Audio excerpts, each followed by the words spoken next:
কিন্তু আমার নবীকে গরিব মনে করবেন না।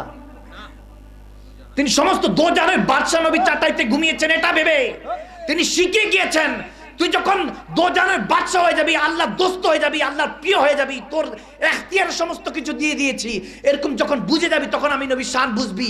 হ্যাঁ আমি দোজানের বাদশা, কিন্তু চাটাইতে ঘুমাই এজন্য যে গরিবকে বুঝাই তোর জন্য আছি, আর ধনীকে বুঝাই যে ওই এসো দামি দামি পোশাকের মধ্যে আভিজাত্য নই। তুমি যখন নিজেকে ওরকম আল্লাহর দরবারে পেশ করবা, যা পড়বা সব দামি।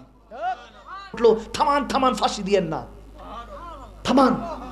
ওই যে বালু উঠতেছে মনে হয় কেউ আসতেছে, আরবের বালু উঠতেছে কেউ আসতেছে মনে হয়, তখন সবাই থামিয়ে, তখন জল্লাদত ঠেকে গেল, সবার চোখের পানি আটকে, অনেক বড় একটা আশা, বুক ভরা আশা। আল্লাহ তুমি সব সময়, তুমি হাক্কামুল হাকিমিন, তুমি সবচেয়ে সবচেয়ে সুনির্দিষ্ট হিসাবটাই সব সময় করো সবার জন্য।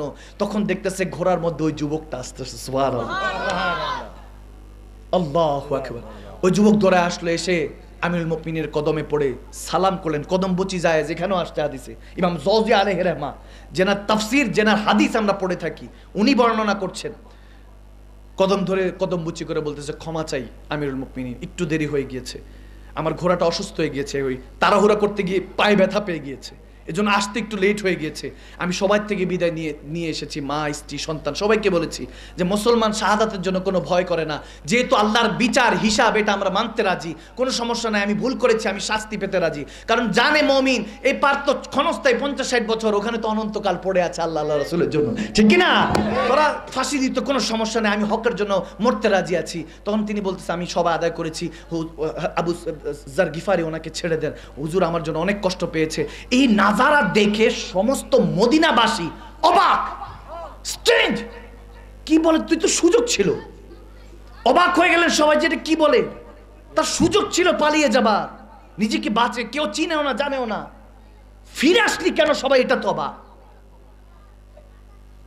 এখন যখন এই কথা বলতেছে সবাই, হযরত ওমর যখন বলতেছে তুই ফিরে আসলি কেন, আমাকে আগে এটা বল, তখন তিনি বলতেছেন কিয়ামত পর্যন্ত যাতে কেউ না বলে আমার উম্মত একজন বিপদে পড়েছে, আরেক উম্মত মুসলমান এগিয়ে এসেছে, তাকে বিপদে ফেলে চলে গিয়েছে, এই দোষ যাতে আমার নবীর গায়ে না পড়ে, এই জন্য ফিরে এসেছি। আল্লাহু আকবার। এটা শোনার পরে আবু সাঈদ খুদরির কাছে প্রশ্ন করলেন, আপনি কেন ফাঁসির মঞ্চে ঝুলতে চাইলেন, আপনি কেন ফাঁসির মঞ্চে ঝুলতে চাইলেন? তিনি বলে উঠলেন, আমি জানি যখন তেনাকে তার জন্য, তার জিম্মেদারের জন্য কাউকে পাওয়া যাচ্ছে না, যাতে কিয়ামত পর্যন্ত কোনো উম্মত না বলে মুসলমান যখন বিপদে পড়েছে আরেক মুসলমান হেল্প করে নাই, সাহায্য করে নাই, এটা যাতে না থাকে, আমার নবীর রিসালাতের উপরে কোনো যাতে শানে দাগ না আসে, সেজন্য আমি আবু সাঈদ খুদরি হাসতে হাসতে হাসির মঞ্চকে কবুল করে নিয়েছি, হাসতে হাসতে ফাঁসির মঞ্চকে কবুল করে নিয়েছি। সুবহানাল্লাহ বলে, ফাঁসির মঞ্চকে কবুল করে। এটা যখন হলো তখন ওই যে দুই ছেলে যার বাবাকে অন্যায়ভাবে হত্যা করেছে, তারা এসে বলতেছে, ইয়া আমিরুল মুমিনিন, আমরা আমাদের এই ভাইটাকে ক্ষমা করে দিয়েছি। আল্লাহু আকবার। বলে ক্ষমা করে দিয়েছি, বাবাকে হত্যা করার পরেও সন্তান হয়ে বলতেছে ক্ষমা করে দিয়েছি। বলে কেন ক্ষমা করছিস? বলে যাতে কিয়ামত পর্যন্ত কেউ না বলে এক মুসলমান আরেক মুসলমানের জন্য ইজ্জত রক্ষার জন্য ফাঁসিতে ঝুলতে চেয়েছে, একজন আরেকজন বাঁচানোর জন্য সবকিছু ছেড়ে ফাঁসিতে এসে ঝুলে যাচ্ছে। আর যদি আরেক মুসলমান এতটুকু দেখে যদি ক্ষমা না করে, তাহলে সে নবীতে কি শিখলো? এর জন্য আমরা ক্ষমা করে দিয়েছি। সুবহানাল্লাহ, আল্লাহু আকবার। অন্তরের মধ্যে, হৃদয়ের মধ্যে ভালোবাসা তৈরি করুন, আল্লাহ কবুল করুন। हाय हाय, कौन देता है देने को मुँह चाहिए, देने वाला है सच्चा हमारा नबी। अंबिया से करूँ अर्ज क्यों मालिको, क्या नबी है तुम्हारा हमारा नबी। सब कहेंगे जैसे सबका नबी, जैसा सबका खुदा एक है, उनका इनका सबका हमारा नबी। सुभान अल्लाह, अल्लाहु আকবার। কষ্ট হচ্ছে না তো বাবা? উতবা, মুসলিম শরীফে একটা হাদিস মনে পড়লো, আবু জাহেলের সঙ্গী, অনেক বড় শায়ের, বলতেছে অনেক তো হইলো মুসলমানদের সাথে একই শহরে থাকি, একই মক্কাতে থাকি, এত মারামারি, আমরা ইহুদি ধর্ম, তারা মুসলমান হচ্ছে, হইলেই দৈরা যুদ্ধ জেহাদ, আসো না একটা সুলা করে নেই। উতবা বলছে, কঠিন মক্কার কোরাশ কাফের সন্ত্রাস, কিন্তু শায়ের ছিল, জ্ঞানী ছিল। আবু জাহেলের সাথে বলতেছে কিছু একটা ব্যবস্থা করি, আসো।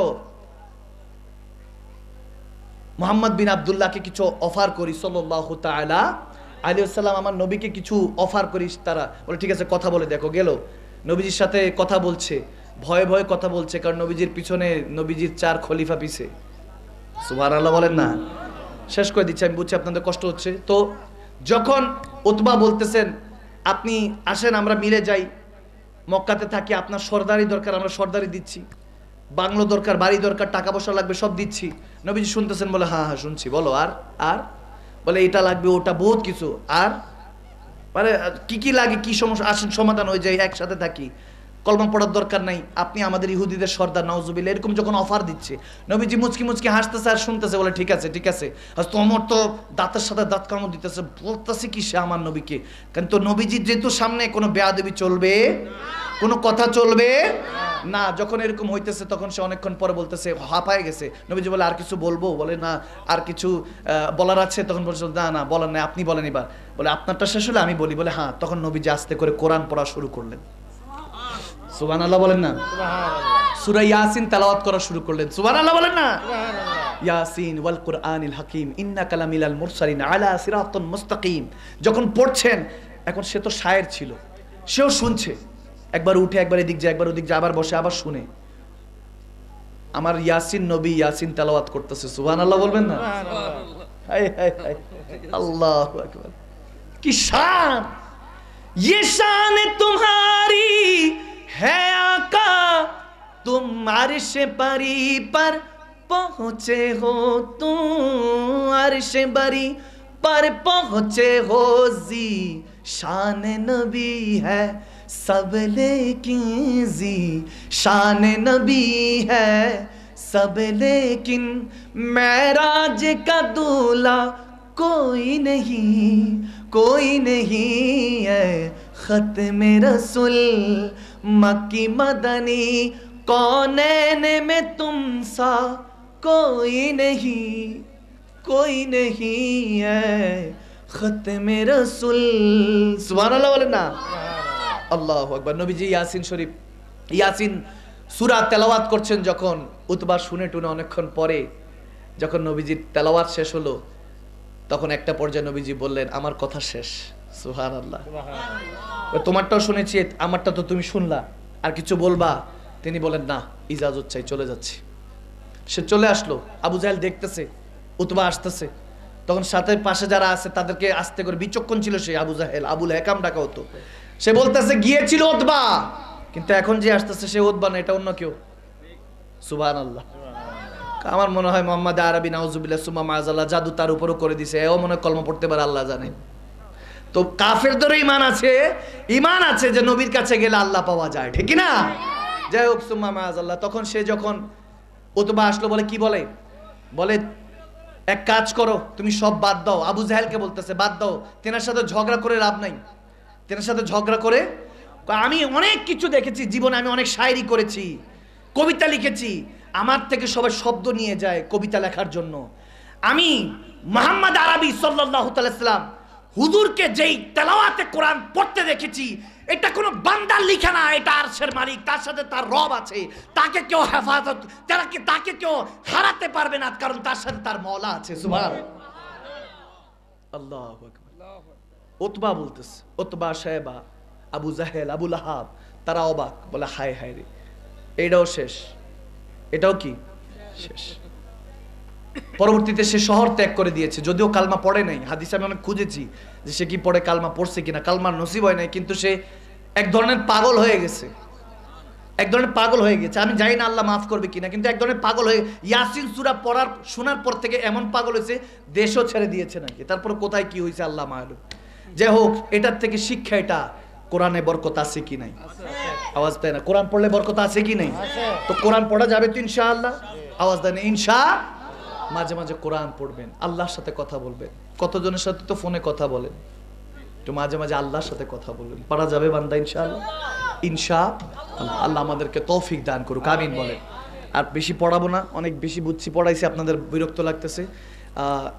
আমি জানি না কতটুকু খেদমত করতে পারছি আল্লাহ তাবারক ওয়া তাআলা আজকে যা কিছু তেলাওয়াত করেছি নবীর দিকে তাকিয়ে পেয়ারা নবীর দিকে তাকিয়ে আহলে বায়তের দিকে তাকিয়ে ভুল ত্রুটিগুলি ক্ষমা করে সর্বপ্রথম আমাকে আমল করার তৌফিক দেখ, তারপর আপনাদেরকে আমল করার তৌফিক দেখ। আমিন বলেন, আমিন বলেন। কোরআনের বরকত আছে, কোরআন তেলাওয়াত করবে। আরেকটা জিনিস, অনেকে রিজিকের জন্য বলে হুজুর রিজিক কিভাবে বাড়াবো, চিন্তা করতে থাকে, পেরেশান হয়ে থাকে। আমি বলছি দেখেন আমার নবী বলে দিয়েছে, আমার নবী হাদিস, মুসলিম শরীফে হাদিস, যদি তুমি রিজিকে বরকত চাও, কোরআনের একটা আয়াত বলতেছিলেন যে রাব্বানা গফির লি ওয়া লিওয়ালিদাইয়া ওয়া লিল মুমিনিনা ইয়াওমা ইয়াকুমুল হিসাব। হাতটা তুলে শুধু দোয়া করবা। আচ্ছা আরবি যদি না পারেন বাংলা শিখাই দিচ্ছি, এভাবে করলে হবে। আমার আল্লাহ আরবি, বাংলা, উর্দু, ফার্সি, কুমিল্লার ভাষা, ব্রাহ্মণবাড়ির ভাষা, সিলেটের ভাষা, চট্টগ্রামের ভাষা, ঢাকার ভাষা, দেশের বাইরে Kolkata, Hindustan, Pakistan, Asia, Africa, China, Japanese, Russia, যত দুনিয়াতে ভাষা আছে সব মালিক বুঝেন। আওয়াজ দেয় না? আমার আল্লাহ বুঝেন কি বুঝেন না? শুধু সেটা নয়, যে কথা বলতে পারে না তারটাও বুঝেন। আওয়াজ দেয় না? ঠিক কিনা? যার জুবান নাই তারটাও বুঝেন। দুই হাত তুলবেন। আমার নবী বলছে রিজিকে বরকত চাও, প্রত্যেক দিন মা বাবার জন্য, জিন্দা হোক মুর্দা, মুর্দা হলে বলবা জান্নাত নসিব করো, আর জিন্দা হলে হায়াতের মধ্যে, ইমানে আখলাকের মধ্যে বরকত দান করো। প্রত্যেক দিন একবার করে অন্তত মা বাবার জন্য যে দোয়া করে তার রিজিকে কখনো ঘাটতি আসে না। আমলটা কি বেশি কঠিন হয়ে গেল? আওয়াজ দেন, কঠিন হয়ে গেল? মা বাবার জন্য দোয়া করা যাবে কি যাবে না? আওয়াজ দেন, যাবে কি যাবে না? করে দেখেন, প্র্যাকটিক্যাল বলছি, খোদার কসম, নিজে করে তারপর আপনাদেরকে শেখাচ্ছি। আলহামদুলিল্লাহ, মা বাবার জন্য দোয়া করবেন, রিজিকে কখনো ঘাটতি আসবে না। আল্লাহ ইজ্জতও বাড়িয়ে দিবে, রিজিকও বাড়িয়ে দিবে। সুবহানাল্লাহ। ওয়াসকরুন রাদিয়াল্লাহু তাআলা নবীজির কাছে গিয়েছেন, 3 বার গিয়েছেন, হাদিস খুঁজেছি যে নবীজি জুব্বা পাইলেন, হযরত ওমরকে, মওলা আলীকে দিয়ে জুব্বা দেওয়াইলেন। হাদিস তো অনেক শুনলাম, আশিকের রাসূল বয়স্কনি যিনি দাঁত ভাঙতে ভাঙতে 32টা ভেঙে ফেলছে, যে নবীজির উহুদের ময়দানে কয়টা। আশিকরা কিন্তু কোনো হিসাব করে না। আপনি এখন দাঁত ভাঙেন, এটা আপনার জন্য হারাম। আওয়াজ দেয় না? প্রস্রাব খাওয়া আপনার জন্য হারাম, রক্ত খাওয়া আপনার জন্য হারাম, পায়খানা আপনার জন্য হারাম। শুধু এরকম না, মুখ থেকে যদি কোনো লালা ছাড়া, থুতু ছাড়া যদি বমি বের হয়ে যায়, সেটা খাওয়া হারাম। আওয়াজ দেয় না? নাকি বমি টুমি খান আপনারা? আওয়াজ দেন না? বলেন কি খান? হারাম। কিন্তু সাহাবাদেরকে জিজ্ঞেস করি, আমার নবীজির রক্ত মোবারক পান করছেন, প্রস্রাব মোবারক পান করছেন, পায়খানা মোবারক পান করছেন, বা পায়খানা মোবারকের থেকে খুশবু পাচ্ছেন, এগুলো কেন? এগুলো কোন দলিল? কোন কোরআন সুন্নাহ হাদিসে কোথাও তো নাই। সাহাবারা উত্তর দিলেন, হ্যাঁ কোরআন সুন্নাতে তোমরা পাবা না, এটা ইশকের কিতাবে লেখা। এটা আশেক টু আশেক যায়, আশেক টু মাসুক, মাসুক টু আশেক। সুবহানাল্লাহ বলেন। আর তোমরা খুঁজে পাবা না কোথাও। আশেক হলে ঠিকই পেয়ে যাবা। আল্লাহ আমাদেরকে বুঝার তৌফিক দান করুন। আমিন বলেন, আমিন বলেন। আল্লাহ আহলে বায়াত ওলি আল্লাহদের সাদেকা আমার প্যার নবীর খাস গোলাম হওয়ার, আল্লাহর বান্দা থেকে বন্ধু হওয়ার তৌফিক দান করুক। আমিন বলেন। দুনিয়াতে একটাই দোয়া করবেন, আল্লাহ নবীর হিসাবে, নবীর গোলামি হিসাবে কবুল করো। আর আখিরাতে দোয়ার হলো, যেখানে তোমার নবী থাকবে, তোমার আহলে বায়াত, নবীর আহলে বায়াত, আল্লাহর ওলি থাকবে, আল্লাহ যেখানে তোমার বান্দাগিরি, বান্দিয়াত বা বান্দার, যে তুমি বান্দার খোদা হিসাব, ওটা থাকবে না, তোমার বন্ধুত্বের হিসাব থাকবে, সে জান্নাত নসিব করো। সুবহানাল্লাহ। বাস এই দুইটা, দুনিয়াতে নবীর ভালোবাসা, আখিরাতে আল্লাহর ভালোবাসা। আল্লাহ কবুল করুন। আজানের আগে সালাতু সালাম পাঠ করা, এটা তো হাদিস দ্বারা সাবেত। ওটা আমি, এটার উপরে লম্বা লেকচারও আছে আমার, আলহামদুলিল্লাহ। এবং অসংখ্য ওলামায়ে কেরামরা এটা হুজ্জাত ভাবে দালায়াল করা, আজানের আগে সালাতু সালাম পড়া জায়েজ। কি জায়েজ? এবং ইমামগণরা বলতেছে আল্লাহকে স্মরণ করার আগে, ওই যে প্রথম বললাম আয়াতে কারিমা দিয়ে আপনাকে বুঝাই দিই। দুরূদ শরীফ বলতেছেন তো যে পড়া জায়েজ না না জায়েজ? আচ্ছা ঠিক আছে, একদম পুঙ্খানুপুঙ্খে আজানের উপরে সালাতু সালাম কেন দেই, কেন দেই, নবী জামানায় ছিল না না ছিল, এগুলো নিয়ে মানে ইখতিলাফ আছে, মতানৈক্য আছে। কিন্তু তাবিন, তবে তাবিনদের জামানা থেকে এটা আছে, ওই জামানা থেকে আছে। আর যেটা যুগ বে যুগ ধরে চলছে, এখন সমস্ত বেদাত খারাপ না, বেদাতে হাসানা, বেদাতে সাইয়্যা আছে, ভালো খারাপ দুটোটা বেদাত। নবী জামানায় না যা ছিল না সবই বেদাত। নবী জামানায় যা ছিল না সব কি বেদাত। তাহলে নবী জামানায় আমি আপনি ছিলাম তা আমরা কি?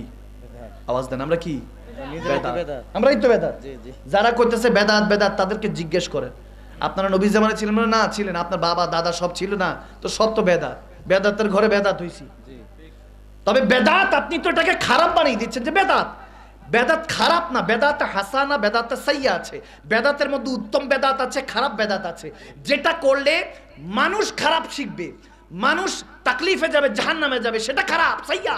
কিন্তু বেদাত হাসানাও আছে। যেমন আপনি কাবা শরীফ লাব্বাইক আল্লাহুম্মা লাব্বাইক লাব্বাইক লা শারিকা লাকা লাব্বাইক ইন্নাল হামদা ওয়ান নি'মাতা লাকা ওয়াল মুলক লা শারিকা লাকা লাব্বাইক, এটা যে পড়ি এটা নবী জামানায় ছিলই না। এবার বলেন এটা বাদ দিয়ে দিবেন? আওয়াজ দেন, এটা বাদ দিবেন? এটা যে হাদিস দ্বারা সাবেত যে বেদাতে হাসানা, তেমনি ভাবে দুরুদে পাক, মিলাদে পাক, রসুলে পাককে যে যেভাবে চাইবে সেভাবে পড়তে পারবে। সুবহানাল্লাহ। যে কোনো কিছু শুরুতে আপনি পড়তে পারবেন, শুধু আজান না, শুধু আজান না। আজান তো একটা কাসিদা আল্লাহর কাছে পৌঁছানোর জন্য। আর ওটাই আমি বুঝাচ্ছি। দেখেন, একটা হলো নবী যেটা করেছেন এটা নবীর সুন্নত। কার সুন্নত? শেষ কথাগুলি একটু আওয়াজ দিয়ে বলেন না, কার সুন্নত? নবীর সুন্নত। আর আল্লাহরও কিছু সুন্নত আছে। আল্লাহ তুমি তো ফরজ কোনো কাজ করো না, তুমি নামাজ পড়ো, বলে না, রোজা রাখো না, হজ না, আমি কেন করবো? আমি খালেক ও মালিক, তোরা কর, এটা তোদের কাজ। আওয়াজ দেয় না? বান্দা এটা তোমাদের জন্য দিয়েছি, এটা ফরজ তোমার। আল্লাহ তাহলে তুমি যেটা করো ওটা আমরা একটু করতে চাই। সুবহানাল্লাহ। নবীর সুন্নত তো শিখলাম, আল্লাহ তোমার সুন্নত। এখন নবীর সুন্নত থেকে কিন্তু আল্লাহর সুন্নত দামি। আওয়াজ দেয় না? নবী থেকে আল্লাহ বড় না? যেখানে নবীর শান শেষ ওখান থেকে আমার আল্লাহর শান শুরু। আবার সুবহানাল্লাহ বলে না কেন বান্দা? আপনাদের কি আমি আজকে কোনো অ্যাটম বোমা মারবো না, এদিকে কোনো কিছু বুঝতেছি না। আওয়াজ দিচ্ছে না কেন? নবীর শান যেখানে শেষ ওখান থেকে কার শান শুরু? Allah. He is the creator. Prophet সাল্লাল্লাহু আলাইহি ওয়াসাল্লাম ইজ দ্য ক্রিয়েশন। নবীজির সৃষ্টি, তিনি স্রষ্টা। নবীজির সৃষ্টি, তিনি স্রষ্টা। কিন্তু নবীজির সাথে আমাদেরকে মিলানো যাবে না, নবীজির সৃষ্টির মধ্যে শ্রেষ্ঠ। আওয়াজ দেয় না? ঠিক কিনা? আমার নবীর উম্মতরা কি এখানে নাই নাকি? আশেকরা আওয়াজ দিতে হবে। নবীজির কথা যখন আসবে ফারুক আজমের মতো জালালি হালতে চলে আসতে হবে। ঠিক হুজুর, দরকার বলে নবীজির এই কথার জন্য জান দিয়ে দিব। ঠিক কিনা? হ্যাঁ, মোহাব্বত। এখন দেখেন, নবীজির সুন্নত থেকে আল্লাহর সুন্নত বেশি। এখন নবীজির সুন্নত আমরা আদায় করি, যেটা যেটা বলেছেন সাহাবারা করি, সাহাবাদের থেকে শিখেছি, আমরা করছি। আর আজানের কথা বলছেন ওটা দুরুদে পাকের, ওটার দুরুদে পাকের দলিল দিয়ে যাচ্ছি, সব জায়গায় জায়েজ। মিলাদ, কিয়াম শরীফ সবাই বলে যে সুন্নাত, সুন্নতে মুআক্কাদা, কেউ ওয়াজিবও বলে না, বলে যে এটা করলে করলে নফল ইবাদত। আমি বললাম না, নবীজির উপর দুরুদ ও সালাম পড়া আল্লাহর সুন্নত, এটা ফরজ থেকেও বেশি। আল্লাহর সুন্নত আর আল্লাহর সুন্নত নবীর সুন্নত থেকেও দামি। আল্লাহ বলতেছেন ইন্নাল্লাহা ওয়া মালাইকাতুহু ইউসাল্লুনা আলান নবী ইয়া আইয়ুহাল্লাযীনা আমানু সাল্লু আলাইহি ওয়া সাল্লিমু তাসলিমা। ফেরেশতা আর আল্লাহ দুইজন মিলা একটা দুরুদ পড়ে, আর মুমিনকে দুইটা দিছে করে, দুরুদও পড়, সালামও দে। সালাম ফেরেশতাদের আর দুরুদ খোদার। সুবহানাল্লাহ বলেন। এজন্য মুমিনকে দুইটা দিয়েছে, দুরুদ এবং সালাম। কিন্তু যখন খোদা পড়েন তেনার ফেরেশতাদেরকে নিয়ে, পাক পবিত্র যারা কোনো গুনাহ করে না তাদেরকে নিয়ে শুধু দুরুদ পড়েন। আর বান্দা বুঝতে পেরেছে, আল্লাহ জানেন যে বান্দা দুরুদের তাজাল্লি সহ্য করতে পারবে না, এই জন্য আল্লাহ বলতেছে দুরুদের সাথে সালামও দে, কারণ সালামের মধ্যে আমার রহমত থাকে। সুবহানাল্লাহ বলে। এগুলো বুঝবেন না, এগুলো শেখার জন্য চেষ্টা করেন। এজন্য নামাজের আজানের আগে যে আজানে কোনো ভুল হয়ে যায় কিনা, কারণ আল্লাহু আকবার, আল্লাহু আকবার ডাকতেছি, মালিক কোনো কথার মধ্যে খেয়ালের তো দুনিয়া চলে, দেখা যায় মুয়াজ্জিন বলছে এটার মধ্যে আবার কোনো বেয়াদবি হয়ে যায় কিনা। এই জন্য আজান যেহেতু ইবাদতের অংশ, ইবাদতের আগে ওযু দরকার, আর ওযু হলো আমার দয়ার নবীর, সমস্ত ইবাদতের প্রথম ওযু হলো আমার দয়ার নবীর দুরূদ ও সালাম। সুবহানাল্লাহ। দুরূদ শরীফ ছাড়া আজান কবুল হবে না। সবকিছুর হুকুক আছে, মনে রাখবেন ভাইয়েরা আমার, বাবারা আমার। তাহলে আজানে আগে, শুধু আজানের আগে না, যে কোনো ভালো কিছুর আগে আমার নবীর উপরে দুরূদ ও সালাম পড়া আইনে সওয়াব। ঠিক কি না? সবচেয়ে আফজাল সওয়াব। আল্লাহর সেজদার পরে যদি কোনো পৃথিবীতে কোনো সওয়াব থেকে থাকে, ওটা আমার দয়াল নবীর উপরে মহব্বতে দুরূদ ও সালাম যখন পড়ে বান্দা। সুবহানাল্লাহ বলে। এই জন্য এগুলো নিয়ে ইখতিলাফ করবে না, নবীর ভালোবাসা কখনো কম্প্রোমাইজ করবেন না। ওই যে বললাম ওয়ারাফা'না লাকা যিকরাক, আমার নবীর শান বাড়িয়ে দিয়েছেন আল্লাহ। এটা আপনি বুঝবেন না, 1450 বছর আগে ডিক্লেয়ার হয়েছে। এখন বাড়তে বাড়তে নবীর পজিশন কোথায় আমরা জানি না, বাড়তে বাড়তে কিয়ামত পর্যন্ত কোথায় যাবে জানি না, কিয়ামতের পরে শাফাআতের পরে কোথায় যাবে জানি না। ওখানে তখন হাউজে কাউসার থেকে পুলসিরাত পাড়ি দিয়ে জান্নাতে আমার নবীর শান আল্লাহ কোথায় বাড়িয়েছেন। ওয়ারাফা'না লাকা যিকরাক, আল্লাহর হাবিব ছাড়া কেউ জানতে পারবে আল্লাহ। জিন্দাবাদ। শায়েখ সৈয়দ মাকদুম শাহ মাদ্দাজিল আলিয়া জিন্দাবাদ। আওলাদে রাসূল জিন্দাবাদ। আহলে সুন্নাত, আকীদা, ইসলাম, যদি খোদার কসম করে বলতেছি ওয়ালা ফাখরা, অহংকার করে বলছি না, শিখতে হলে আমাদের কাছে আসে, আমাদের ঘরানা, আমরা শিখে পড়ে তারপর এখানে পড়াচ্ছি, আমরা পড়ে পড়াচ্ছি। কোনো কামিল হাদিস ওখান থেকে টাইটেল নিয়েছি, ওগুলোর কোনো দোহাই করি না। আমাকে অনেকে বলে 8 পাস, আমি আলহামদুলিল্লাহ, তোমার 8 পর্যন্ত যদি বুঝে আসে আলহামদুলিল্লাহ। সবাই বলছে হুজুর আপনার কষ্ট লাগে না, আমি বললাম যে সব কিছু গায়ে মাখলে লোশন মাখবো কোন জায়গায়? আওয়াজ দেয় না, এমনি শীতকাল চলে, ঠিক কিনা? তো এগুলো গায়ে মাখার সময় মমিনের নাই। গরিবে নওয়াজের কাছে খাজা মঈনুদ্দিন চিশতির কাছে বলতেছে জয়পাল জাদুকর পৃথ্বীরাজ আপনাকে এত কষ্ট দেয়, বলে আমি হোসেনের প্রেমে আসক্ত, এরা কি দেয় না দেয় খবর নাই। সুবহানাল্লাহ বলবেন না? শাস্ত হোসেন, বাদশাস্ত হোসেন, দিন আস্ত হোসেন, দীপানা আস্ত হোসেন, এগুলো বুঝবেন না আপনারা। একটু ইশকে ল লাগান, খোদার কসম করে বলছি, জুবান দিয়ে যা বলবেন আল্লাহ কবুল করবে। দুই কাঁধের ফেরেশতা সবার কাঁধে কাঁধে বসে আছে। বাজারে বেরোবেন আগামীকালকে দেখবেন দুই কাঁধের ফেরেশতা লোক ঘুরতেছে, খবর নেই। সিসি ক্যামেরা একটা জায়গায় থাকলে তো হাই এখানে শয়তানি করিস না, ঠিক কিনা? সব রেকর্ডিং ভাইরাল হয়ে শেষ করবে, ওই যে যায় শেষ, ঠিক কিনা? মানিজ্জত পামসার হতেছে, এগুলো হিসাব রেকর্ডিং হইতেছে, এগুলো যে হাসরের ময়দানে সবার সামনে উঠবে, তখন কি করবেন? High high high high, CC camera বান্দা ভয় পান, বান্দা বন্দুক ভয় পান, তীর ভয় পান, কামান ভয় পান। এখন আপনাদেরকে ডাক দিলে দাজ্জাল চলে আসছে, মাহদী আলাইহিস সালামের ফৌজ বাহিনী হয়ে যুদ্ধ করতে হবে, সর্বপ্রথম আপনার বউ আটকাবে। আওয়াজ দেন, বুঝছি আপনাদের সময় শেষ, আপনারা এখন আর ভালো লাগতেছে না হুজুর। দুই ঘন্টা হয়ে গেছে, প্রায় বাবা 2.5 ঘন্টা হয়ে গেছে, 2 ঘন্টার উপর হয়ে গেছে। যাক কইছে আপনাদেরকে একটা, আচ্ছা কোন দরবারে বাবা? আমাদের দরবার ওহিদুর রহমান রেজভী হুজুর। হ্যাঁ হ্যাঁ হ্যাঁ, ওখানে কি কোনো শান কোনো কালাম পড়ছিলাম? কালাম পড়ছিলাম না, এখন সবার ঘুমটাম পাচ্ছে তো। এই বছর আর কালাম না গাই, নাতে রাসূল না গাই, আগামী বছর এগুলো আবার পাম্পট্টি না তো, আবার কি আবার কষ্ট হবে না যুবক? শীত শীত লাগতেছে না? কি বলে একটু কি কালাম চলবে? হ্যাঁ, সিদ্দিক, ফারুক, উসমান ও হায়দার, 4 জন সাহাবা সবচেয়ে বেহতর, ঠিক না? ওরে বাবা, এখন যে ঠিক, এত কোন ওয়াজ করে একটা আওয়াজ বাড়ায় না, এখন কত সব ঠিক, মানে সব সুরের পাগল আর কি না, যে হুজুর সুর ছাড়া তো আল্লাহ মসজিদেও ডাকে না, ঠিক না? বেলালের ডাকের মধ্যে সুর আছে, আজানে মুয়াজ্জিনের ডাকে সুর, পাখির কণ্ঠে সুর, মায়ের ডাকার মধ্যে সুর, বাবার ডাকার মধ্যে সুর, ভালোবাসার মানুষটা যখন ডাকে তখনও তো সুর, ঠিক না? কোরআন তেলাওয়াতে সুর, ইমাম সাহেব, খতিব সাহেব, আলেমে দ্বীন সবার মধ্যে সুর। সুর ছাড়া তো আল্লাহ প্রেমও কবুল করে না। তাই আমি বুঝি যে সুরটু প্রয়োজন হয়। তো এই বছর প্রায় 2-2.5 ঘন্টা ওয়াজ করছি, আগামী বছর ইনশাআল্লাহ দরকার 20 মিনিট কালাম শোনা দিয়ে যাব, যদি আল্লাহ তৌফিক দেয়। আর আশেপাশে কোথাও জানি একবার আসতেছি, ওখানে আইসেন। আজকে রাত বেশি হয়ে গেছে, ফজরটা আবার কাজ হয়ে যাবে। আচ্ছা, একটা কালাম পড়ে দিয়ে সবাই একসাথে পড়ি, কেমন? যাতে আজকের মাজলিসটা আল্লাহ কবুল করে নেয় দয়াল নবীর সাদকায়। পড়া যাবে ইনশাআল্লাহ একসাথে, দুইটা হাত তুলে দিয়ে। এর আগে আমার এক বাবা প্রশ্ন করেছেন এখান থেকে যে ওযু ছাড়া আজান দেওয়া যাবে কিনা? না, অজু ছাড়া কোনো ইবাদতই করা যাবে না। অজু ছাড়া কোনো ইবাদত করা, আমার কথা বুঝতে পারছেন? ওযু ছাড়া, ওযু তো হলো মুমিনের লেবাস। আওয়াজ দেয় না কেন? অজু কার লেবাস? আওয়াজ করতে হবে, কার লেবাস? মুমিনের। আমার নবী বলেছেন যদি মৃত্যু আসান চাও, ফেরেশতা মালাকুল মউত যদি তোমাকে চাও যে তোমার সাথে ভালো সুলুক করুক, ব্যবহার করুক, তাহলে সবসময় ওযু অবস্থায় থাকো।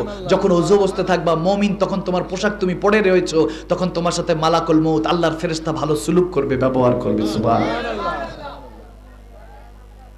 কথা বুঝেছে? এটা হলো, দিস ইজ নট ঈমান, দিস ইজ নট ঈমান, দিস নট লাহিয়াতুন দাড়ি, এগুলো ঈমান না, এগুলো ঈমান না। ঈমানের নাম আমার নবীর ভালোবাসা। আর নবী যা যা বলেছেন সাদাকতা, সত্য বলেছেন। আমার নবী এটা বলা যাবে না যে সব সত্য বলেছেন, মিথ্যা বলেন না, বলতে হবে যে সত্যই বলেছেন, যা বলেছেন কি বলেছেন, সত্য বলেছেন। সত্য ছাড়া আর কিছু বলেন, মিথ্যা বলা যাবে না, বলবেন সত্য ছাড়া আর কিছুই বলেন না। এটাই আমার নবীর শান। বাস এটার দিকে খেয়াল করবেন। ওই আলা হযরত বললে কবে যে আলা হযরত কেমন হয়? সব হযরতের আলা। আমার প্রশ্ন করতেছে একজন, সব হযরতের আলা, তাহলে গসে পাক গরিবে নামাজ ওনাদের থেকেও আলা? আমি বললাম তুমি বুঝলাই না বান্দা। তাহলে ইমামে আজম বলা ছেড়ে দাও আবু হানিফাকে। ইমাম জাইনুল আবেদিন থেকে বড় হয়ে গেল আবু হানিফা। ইমাম হোসেন থেকে বড় হয়ে গেল? তাহলে ইমামে আজম কেন বলি? তখন বলতেছে আর একটু ক্লিয়ার করে দিই, এখানে আটকে গেছো তো একটু ক্লিয়ার করে দিই। তাহলে সিদ্দিকে আকবর বলা ছেড়ে দাও, আবু বকরকে সিদ্দিকে আকবর বলা কি ছেড়ে দাও, কারণ মহান সত্যবাদী তো আমার নবী। কথা বুঝতে পেরেছেন না? পজিশন অনুযায়ী মাকাম, পজিশন অনুযায়ী টাইটেল, এই টাইটেলের কারণে কেউ কারো থেকে ছোট হবে। শেরে খোদা আলীকে মানকুন্ত মওলা বলে মওলা বানিয়েছেন আকা গাদির খুমে। এখন এই জন্য সিদ্দিক আকবরের ছোট হয়ে গেলেন না বড় হয়ে গেলেন এগুলো বলাই যাবে না। এগুলোর মধ্যে দেখি ফাসাদ চলে, জানেন, বিশ্বাস করবেন খোদার কথা। আমরা কতটা বদবখত হয়ে গিয়েছি। সিদ্দিক আকবর যদি পাইতেন যে আমার সামনে তুমি মওলা আলীকে ছোট করেছো, পাড়ায় মেরে ফেলতেন। আর যদি মওলা আলী দেখতো যে আমার সামনে সিদ্দিক আকবরকে ছোট করেছো, লাঠে মেরে ফেলতেন। আর ফারুক আজম যদি দেখতো, কোনো হিসাব করতো না, ফয়সালা আসার এরকম মাসালা আসার সাথে তলোয়ার বের করতেন, গর্দান শেষ। তোর বাইচা থাকার উপায় নাই, তুই এখানে বেয়াদবি করতে আসছস। আমরা তো সবই ছিলাম বড় বড়, তার মধ্যে বেয়াদবির মধ্যে। নবী এসে আদব শিখিয়েছেন, সুলুক শিখেছেন বান্দাকে। আদিনি কুল্লি আদব, দিন প্রতিষ্ঠা আদবের উপর। আদব নাই যার, ইমান তার, আমলও নাই। পকেট ফুটা, ইমান নাই, পয়সা রাখলে কোনো কিছু কাজে দিবে না। এগুলো বুঝার চেষ্টা করবেন। আল্লাহ আমাদেরকে বুঝার তৌফিক দান করুন। আমিন বলেন, আমিন বলেন।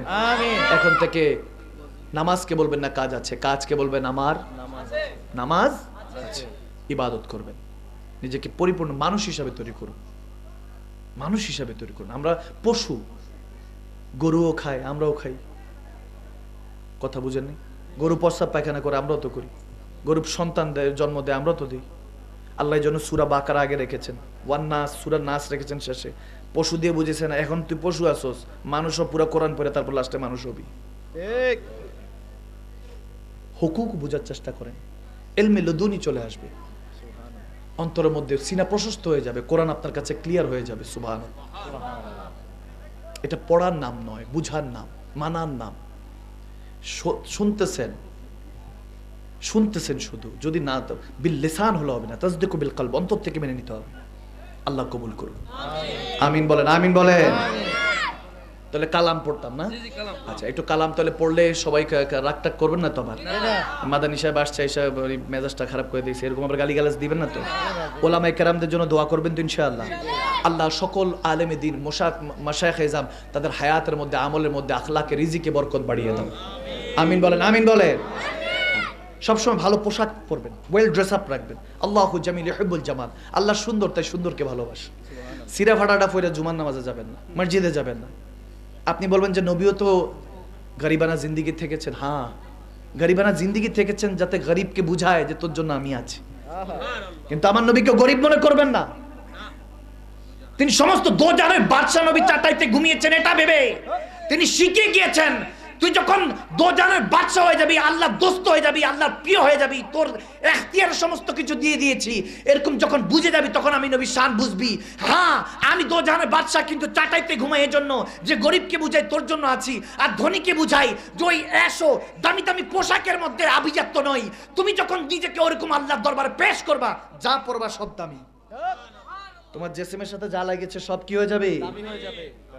আমার নবী জেসেম মুবারকের লাগা একটা পোশাক সারা পৃথিবী বেচা দিলেও তো এরকম হবে না, একটা সুতার দাম হবে না। কুল কায়নাত, পুরা কুল কায়নাত, ৮,০০০ মাখলুকাত, ৮০,০০০ আলম, ৮০০ কুরসি, লৌহ কালাম, জান্নাত জাহান্নাম, ৭ আসমান ৭ জমিন সব বেচা দিলে, ধরেন কারো কাছে বেচলেন, আল্লাহর কাছেই বেচা দিলেন, আল্লাহর দোস্ত হওয়ার পরে আল্লাহর কাছে বেচা দিয়ে যে কিমত আসবে, টাকা আসবে, আমার নবীর লাগা জেসেম মুবারকের ওই পোশাকের একটা সুতাও কিনতে পারবেন না। কিসে আমার নবীকে গরিব মনে করেন? সুম্মা মাআযাল্লাহ, জানেই না কিছু। ইমামে হুসাইন ফুরাত নদীর পানি পায় নাই, গরিবে নওয়াজ মঈনুদ্দিন চিশতি ডাক দিছে, আনা সাগরে পানি চলে আসছে, সব মানে। দেওবন্দের আলেম হুজ্জাত ভাবে মানে, খাজা মঈনুদ্দিন চিশতির আজমির শরীফে এখন তেনাকি নিয়েও কথা চলতেছে, বিধর্মীরা বলে ওইখানে বলতে বলে রাম মন্দির ছিল, সুম্মা মাআযাল্লাহ, ওখানে ভাঙতে চাচ্ছে ওলি আল্লাহদের মাজার। আতাই হিন্দ, সুলতানুল হিন্দকে তুমি ধরতে গেছো, তোমাদের কিসমত যে খারাপ, বুঝে গেছি।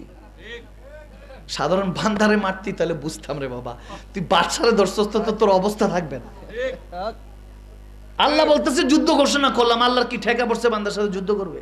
না, আল্লাহ বুঝাচ্ছেন যার অলির সাথে ওই আল্লাহর ওলির সাথে বেয়াদবি করছিস, মানে আমি এতটা রাগ হইছি, অলির শান বুঝাইতেছি। আল্লাহর ক্ষমতা দরকার নাই তো বান্দার সাথে যুদ্ধ করার। চাইলে আবাবিল পাখি দিয়ে সেটআপ দিয়ে দিতে পারে, ঠিক কিনা? ঠিক। হামাস বাহিনী দিয়ে সেটআপ দিছে না, তারপর সিরিয়া আজাদ হয়ে গেছে না, হ্যাঁ বাংলাদেশও হয়েছে, আরো হবে সামনে। দেখেন না আবি ইবতেদা ইশকে আর হোতা হ্যায় কে, আগে আগে দেখ হোতা হ্যায় কে। ওলি আল্লাহদের মিটিং সব সময় হচ্ছে, আপনি না তাসাউফের খবর নাই, সব খবর হচ্ছে মদিনাওয়ালা যেমনি করতেছে এমনি চলতেছে।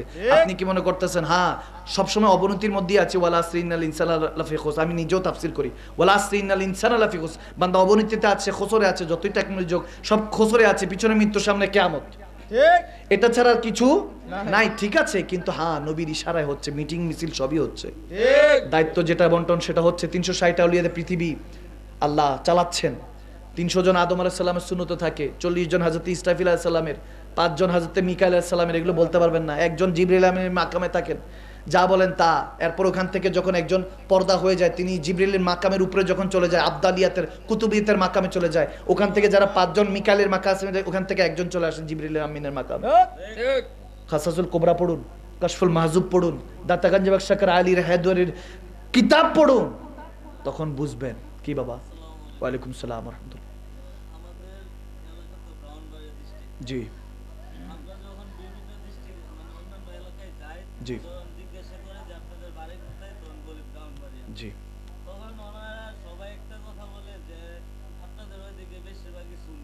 মাশাআল্লাহ।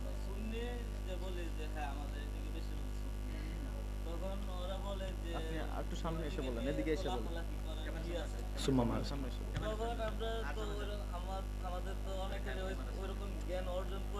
জি জি করতে পারি না, তখন ওরা যেটা বলে যে নবীজিকে নিয়ে এত লাফালাফি করার কি প্রয়োজন? আস্তাগফিরুল্লাহ। উনি তো আমাদের মতনই মানুষ, আমাদের মতনই খায়, আমাদের মতনই নাউজুবিল্লাহ।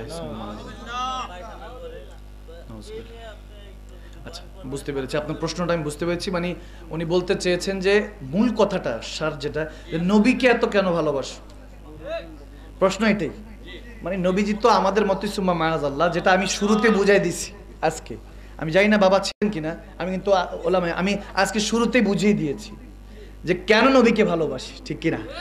আচ্ছা, যালিকাল কিতাবুল লা রাইবা ফিহি হুদাল লিল মুত্তাকিন, ওই যে বুঝিয়েছি, মনে আছে তো?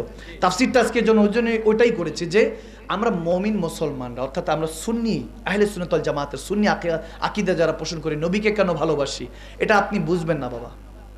তাকে এক কথায় উত্তর দিবেন, এটা আমি হাদিসটা দিয়ে শেষ করে দিচ্ছি। হযরত খুবাব রাদিয়াল্লাহু তাআলা, সুবহানাল্লাহ, সুবহানাল্লাহ বলেন। আমার নবীর এক দিন মজুর সাহাবা, দিন এনে দিন খেতেন, শেষ হাদিস, কষ্ট করলেন এক কাফেরের কাছে।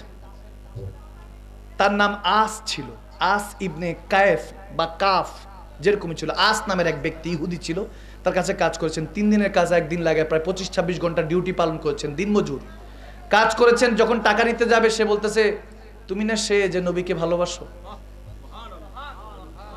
তুমি না কলমা পড়েছো? বলে হ্যাঁ। বলে কলমা ছাড়ো, নবী প্রেম ছাড়ো, তাহলে আমি তোমাকে বেতন দিচ্ছি। নাউজুবিল্লাহ। এত আসতে কেন? আরো জোরে বলেন নাউজুবিল্লাহ। তা এখনো বান্দারা আছে, ওই ওই উত্তরসূরি ইহুদিদের, ওই আসের উত্তরসূরি এখনো আছে। নবীকে কেন ভালোবাসো? আরে নবী না পেলে তো আল্লাহ পাইতাম না। আল্লাহ নিজে বলতেছেন ফাত্তাবিউনি ইউহিব্বুকুমুল্লাহ। সুবহানাল্লাহ। আল্লাহ বলছেন ফাত্তাবিউনি, নবীকে অনুসরণ কর। বলে যে হুজুর অনুসরণ করতে বলছে। আমি বললাম অনুসরণ তাকেই করা হয় যাকে বেশি ভালোবাসা হয়, আর ভালোবাসার কোনো হাদ নাই। ওই হাদ হ্যায় উনকি উরুজ কি বালাগাল উলা বিকামালিহি, ঠিক না? নবীর ভালোবাসার কোনো হাদ নাই। ওই যে বললাম আমার নবী সব আল্লাহ ছাড়া, আমার নবী সব শুধু কি ছাড়া? আল্লাহ ছাড়া। আমার নবীকে কে বানিয়েছেন? আমরা নবীকে ভালোবাসি আল্লাহকে পাওয়ার জন্য, নামাজ পড়ি আল্লাহকে পাওয়ার জন্য, রোজা রাখি আল্লাহকে পাওয়ার জন্য, হজ করি আল্লাহকে পাওয়ার জন্য, সাহাবাদেরকে আহলে বায়াতকে ভালোবাসি আল্লাহকে পাওয়ার জন্য। সিদ্দিক আকবরকে জিজ্ঞেস করলাম কত পেরেশানি ছিল, শান্তি কোথায় পেয়েছেন? বেলাল হাবশি, আপনি হাবশ ছেড়ে এসেছেন কাকে তা পাওয়ার জন্য? যখন এভাবে জিজ্ঞেস করছি সালমানকে, ফার্স ছেড়ে এসেছেন কাকে পাওয়ার জন্য? মক্কা ছেড়ে এসেছেন রুমিকে জিজ্ঞেস করলাম, শোয়েব রুমি আপনি কাকে পাওয়ার জন্য? সবাই উত্তর দিল আমরা দেখি নাই, সবাই তো আমরা মূর্তিকে দেখতাম, তাকেই পূজা করতাম। যখন থেকে মুহাম্মদ মুস্তাফা বলেছে কুল হুয়াল্লাহু আহাদ, জিজ্ঞেস করি নাই মালিক ও ইয়া রাসূলুল্লাহ দেখতে কেমন? বলেছি হাবিব আপনি দেখেছেন, আপনাকে আমরা দেখেছি, এটাই যথেষ্ট। তাকবীর, নারায়ে রিসালাত, আহলে সুন্নাত ওয়াল জামাত, বায়াতে রাসূল বায়াতে খুদা, হুব্বে রাসূল হুব্বে খুদা, ইতাআতে রাসূল ইতাআতে খুদা। হযরত খুবাব বলছেন, বলে তুমি কালমা ছাড়তে বলতেছো, আমার কালমা আমার নবীর প্রেমে এতই সস্তা। একদিনের কাজ, হয়তো অনেক টাকা ছিল, উনি অবাগা দরিদ্র ছিলেন, গরিব ছিলেন, আমার নবী সাহাবা, না খেয়ে আছে, সন্তানরা টাকা না নিলে পেটও চলবে না, এদিক দিয়ে আবার ইমানের ইমতিহানও চলে আসলো, ঠিক কিনা?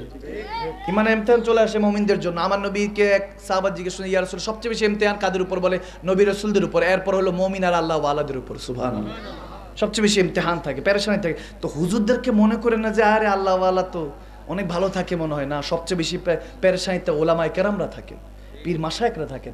ওনারা যত যার বেশি ঈমান দেখবেন তত প্রবলেম তাদের ফেস করেন, কাউকে বুঝায় না, কারণ সে তেনার এভাবে ঢেকে রাখে। যদি আমরা মানুষকে বলি আমরাই পেরেশানিতে আছি, তত সাধারণরা গোমরা হয়ে যাবে, ঠিক কিনা? ওনারা ইমতিহানটাকে ঈমানের দৌলত হিসাবে নেন, যে কয়লাকে পুড়িয়ে তো আল্লাহ সোনা হীরা বানাবে, ঠিক কিনা? হযরত খুবাব বলতেছেন, তুমি কি মনে করছো কলমা ছেড়ে দিবে এই কয়টা টাকা পয়সার কারণে? বুঝছি আমার নবী ডিউটি এদিকে করাইছে আর কি, টাকা এখানে স্যালারি কেটে রেখে দিছে। সুবহানাল্লাহ, টাকা তোমার কাছে ডিউটি করছি, কিন্তু নবী ঈমানের কারণে স্যালারি এখানে রেখে দিছে, তোর টাকা তোর মুখে বেরে। সে যখন হেঁটে যাচ্ছে ডাকতেছে, আস এ খুবাব। অবাক হইলো যে কি টাকা নিতেছে না, কালমাও ছাড়বে না, নবী প্রেমও ভালোবাসা ছাড়বে না। বলে খুবাব দাঁড়া।